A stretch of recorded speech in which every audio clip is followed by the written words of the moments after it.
La Thaïlande, où loger, quoi faire, les plans bouffe, le surf aussi. Je vous dis tout ça dans cette vidéo, ça fait partie bien sûr de mon expérience, en fonction de le budget qui m'a permis de vivre telle activité ou d'aller dans tel hôtel. Forcément, on n'a pas les mêmes interactions sociales, je dirais, c'est normal. Mais en gros, que tu sois backpacker un peu sur un budget ou alors no limites, normalement, il y a 2-3 petits tips qui vont te servir. Donc je te laisse regarder. Et on commence tout de suite par le permis international.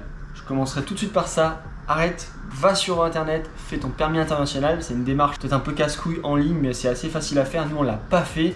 Et tu verras que ça peut t'éviter un problème que je vais te dire après dans la vidéo. Il est valide pendant 2 ans et ça te permettra de conduire partout dans le monde grâce à ça. On commence par le tout début. Au niveau visa, tu vas sur impôts.gouv pour les séjours de moins de 30 jours. Il n'y a pas besoin de visa pour aller en Thaïlande. Quand tu arrives à Bangkok, si tu n'as pas envie de prendre de taxi pour aller en ville, tu as un bus qui est au premier étage, gate 8, porte 8, sur ce petit truc en béton là. De l'autre côté de la voie de taxi, c'est un bus qui coûte environ 5,50 et il va jusqu'à Khao San Road.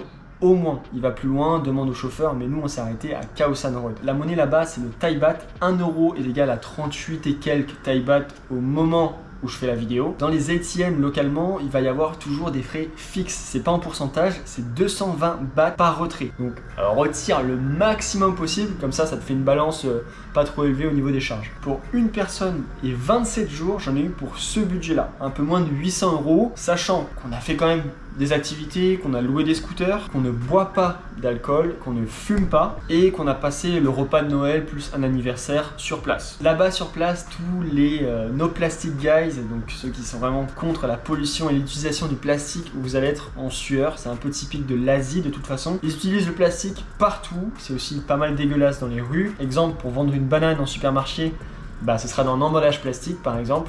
Attendez-vous quand même à voir pas mal de bêtises comme ça au niveau pollution plastique. Sur la circulation en Thaïlande, donc, on roule à gauche.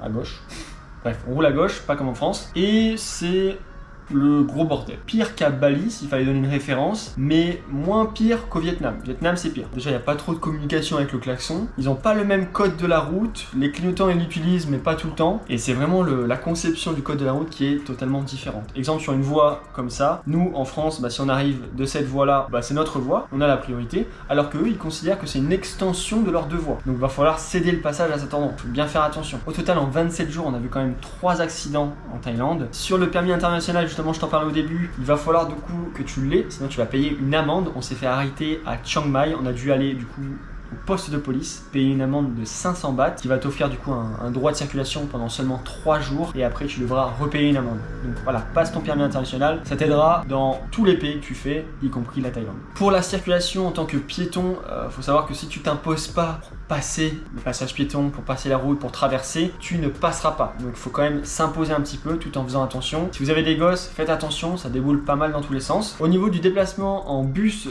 le réseau de bus est très bien développé, il y a des points un petit peu partout pour aller vraiment partout dans le royaume, parce que c'est pas un pays, c'est un royaume.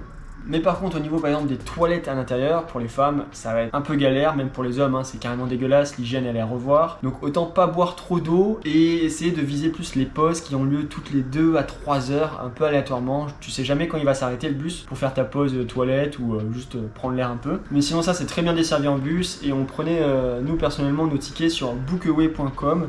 Et je sais qu'il y a aussi One2Go. Si tu vas en Thaïlande, j'ai caché des stickers Chinese Production un peu partout là où je suis allé. Donc si tu les vois, petite photo sur Insta. Et aussi dans cette vidéo, je voulais juste dire qu'on traite juste du pays, du continent, pas des îles. Koh Lanta, Koh Phi Phi qu'on a fait. Je ferai une vidéo à part parce que ce sera trop long sinon. Et ce sera que sur Koh Phi Phi ou que sur Koh Lanta. Autre point, dans les Airbnb, vous avez toujours des fontaines d'eau. À chaque fois, ils donnent des fontaines d'eau potables, donc vous allez pouvoir remplir vos gourdes ou vos bouteilles sans avoir à racheter soit du plastique ou juste dépenser de l'argent. Tous les Airbnb qu'on a fait, ils en avaient. Et en vrai, dans toute l'Asie, ils font ça aussi. Mais en Thaïlande, en tout cas, c'était vraiment à chaque Airbnb, il y avait une fontaine. Au niveau des coups de cœur sur les activités ou les spots touristiques que moi, personnellement, j'ai eu, ça reste que les miens, c'est subjectif. Il y a la rando aquatique de Nam Tok, Bua Thong Nam Phu Chet Si National Park. Je vous l'écris là. C'est exactement comme c'est écrit sur Google Maps. C'est une petite rando aquatique. En fait, vous arrivez en scoot sur le parking, vous prenez rien à part votre maillot, votre téléphone avec une coque ou alors votre GoPro pour aller dans l'eau. Vous descendez les escaliers et depuis en bas, vous remontez en faisant la rando aquatique. Vous n'êtes pas obligé de vous mouiller entièrement, donc si vous avez par exemple un appareil qui va pas dans l'eau, vous n'êtes pas obligé de le foutre dans l'eau à chaque fois, il n'y a pas de souci. Et vous remontez tout à pied tranquillement. Sur place, il y a toilette publique, il y a un petit resto, enfin... il y a tout ce qu'il faut. Deuxième spot qui m'a marqué, c'est le parc national de Khao Sok. Là, j'ai rien à dire à part claque visuelle, c'est tout. C'est incroyable. Et troisième expérience qui m'a vraiment bien marqué, c'est le match de Muay Thai, ou plutôt le Muay Thai en Thaïlande. C'est vraiment le pays pour ça. Et à Bangkok, il y a le stade de Rajadamnern. C'est le stade le plus grand internationalement. Il y a une petite buvette sur place, vous en avez pour 4-5 heures, donc franchement vous avez le temps de profiter à l'intérieur. Et c'est vraiment la culture du pays, le Muay Thai, donc à faire quand vous êtes là-bas. Hyper style, à la fin t'es en mode de Thor Marvel, t'as envie de te foutre sur la gueule. Sinon de manière générale, quoi faire? Vous avez beaucoup de temples en Thaïlande, il y a des temples dans tous les sens. Vous avez les centres commerciaux à faire à Bangkok même. Il y a Khao San Road avec la rue parallèle qui est une rue un peu plus resto, massage, et une rue Khao San Road un peu plus fête. Il y a Chinatown, tous les quartiers un petit peu comme ça. Chiang Mai, vous avez le Wat Phratat Doi Suthep, c'est un temple d'or hyper joli. Vous avez des viewpoints, vous avez le Klong Maeka, c'est un petit marché à faire de nuit, c'est très sympa. À Phuket, vous avez le Old Town, hyper cool. Toutes les plages sur tout le côté d'Est, vous avez le surf aussi à Phuket. En parlant surf, oui, vous pouvez surfer en Thaïlande, ça va être sur la partie sud-ouest de Phuket, et plus particulièrement de la Thaïlande. Vous allez avoir ce spot-là, cette zone où vous allez pouvoir faire du surf, c'est majoritairement débutant. Il se peut qu'il y ait quand même des belles houles en vrai, j'ai vu des photos et j'ai eu des potes qui ont des belles houles là-bas. À se renseigner sur la bonne période et les houles qui arrivent, mais vous pouvez surfer là-bas. En tout cas, en tant que débutant, vous pouvez y aller tous les jours, il y a des surf shops sur place, il y a des écoles de surf. Moi, en tant que moniteur, je donnerai des cours de surf là-bas très facilement et c'est hyper accessible débutant, donc si vous voulez faire votre première session en surf, c'est possible là-bas. Au niveau des salles de sport, il y en a une qui m'a marqué par son rapport qualité mais prix surtout, c'est O2 Gym à Chiang Mai. Le pass Daily, il est pas cher du tout, donc si vous voulez vous faire une petite remise en forme à Chiang Mai, le matos est très largement suffisant. Donc où loger, combien de temps rester? À Bangkok, c'est très grand, c'est un peu, on va dire, même style que New York, il y a différents quartiers. Il y a pas mal de choses à voir. Ceux qui aiment la ville, vraiment qui kiffent ça, je pense qu'une semaine ça peut le faire. Pour nous, on est un peu moins ville, on est plus plage, cocotier, etc. 2-3 nuits, ça suffit largement. On a logé à cet endroit-là, proche du Khao San Road. On avait vraiment tout à pied à côté. À Chiang Mai, vous avez un carré au milieu de la map et en fait vous allez avoir tout ce qui est activité de nuit, resto à l'intérieur également. Donc si vous voulez aller à Chiang Mai, logez dans le carré ou sur les extrémités. Et de toute façon, pour le reste, vous devez prendre un scooter parce que tout se fait à l'extérieur de Chiang Mai. Logez dans le carré et la journée vous prenez votre scooter pour faire des excursions à droite à gauche. Mais au moins le soir vous avez tout à pied et vous pouvez rentrer avec 600 grammes dans le nez, il n'y a pas de souci quoi. Khao Sok, là il va y avoir deux options. Option 1, loger ici. Si vous voulez rester 4, 5, 6 nuits dans la zone. Vous allez avoir les commerces, les choses à proximité, à pied. Vous êtes loin de l'entrée du parc, mais le parc vous en foutez, vous allez le faire une fois ou deux et vous allez prendre le taxi pour y aller. Sinon, deuxième option, comme nous on a fait, parce qu'on ne le savait pas, mais heureusement qu'on a pris que une ou deux nuits, vous êtes à côté de l'entrée du parc, littéralement, mais par contre, il n'y a que dalle à côté. Il n'y a vraiment rien du tout à part l'entrée du parc et le resto de votre hôtel. Autour, il n'y a rien. À Phuket, alors là, il y a pas mal d'options. On va dire que c'est une grosse province, hein. On ne l'a pas fait en entier. Mais je pense que la majorité loge sur le littoral côté ouest. Les plages plus vers le sud sont un peu plus populaires. Je trouve que c'est un peu plus Pattaya, le truc, ça part un peu plus en bordel. Ça bouge par contre, ça bouge beaucoup. Il y a sûrement beaucoup de soirées, etc. Et au nord, ça doit être un peu plus tranquille. Donc à vous de voir ce que vous préférez. Vu qu'on n'a pas tout fait, je ne pourrais pas dire exactement le meilleur endroit où loger.